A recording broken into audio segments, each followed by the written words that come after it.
اول يوم رمضان، يعني محشي وبطايه حلوه كده جميله زي القمر، شويه محشي مشكل كده عسليه.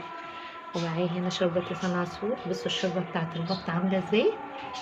لو عايزه تعرفي الطريقه كملي بقى الفيديو وهتنسي اللايك والشير.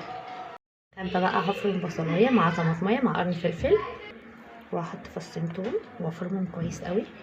هحط بقى فلفل اسود، 7 بهارات، مكعب مرق وده اختياري، هقلبهم كويس قوي. هنا بقى البطايه بصوا مغسوله ومتنضفه حلوه قوي قوي قوي. بصوا انا بقى دايما بعملها كده من هنا علشان خاطر احشيها كده من الخلطه اللي احنا عملناها. احطها من جوه كده. دي بتتساب تتبل ساعتين، ممكن تخليها من بالليل للصبح. دي بتبقى حلوه قوي، بتدي طعم حلو قوي للبط. بحشيها من جوه برضو بيها كده اهي، تحفه جدا جدا. بخلي البط ده في حته تانية خالص. هدعكها كمان من بره كده برضو بالخلطه دي. ميه بتغلي على النار، معايا طماطم، بصل، جزر، ورق لورا، حبهان فلفل اسود، فص ثوم سليم. هنزل بكل ده في الميه. هنزل بقى بالبطايه بتاعتي الاموره الجميله دي بيها على الوش، ونخلي الظهر لفوق. اول ما هتغلي هوطي عليها واسيبها تستوي على نار هاديه خالص، وهحط لها الملح اول ما هتيجي تدخل معايا في السوا. تمام.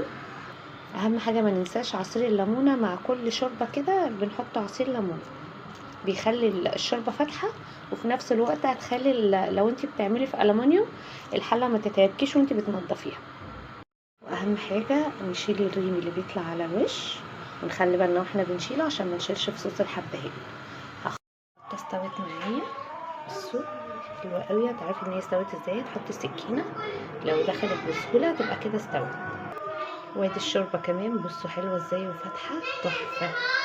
هدهنها بقى صلصه هنا ومن تحت، هدهنها كلها كده واحطها في الفرن. هنا بقى هحط رشه ملح وفلفل اسود وكزبره ناشفه، وهدخلها الفرن تاخد لون بقى. هنا لو انت عايزه تحمريها في الزيت تمام، بس الطريقه دي حلوه قوي. المحشي واحنا عملناه مع بعض كتير قبل كده وعملناه بخلطه حلوه قوي. ومعي هنا برضو محشي كروم خلاص استوى. وده محشي البتنجان والفلفل وورق العنب كده كله خلص معايا. وهي بعد ما طلعت من الفرن وخدت اللون القمر بصوا تحفه. اللون حلو قوي قوي والريحه رهيبه رهيبه.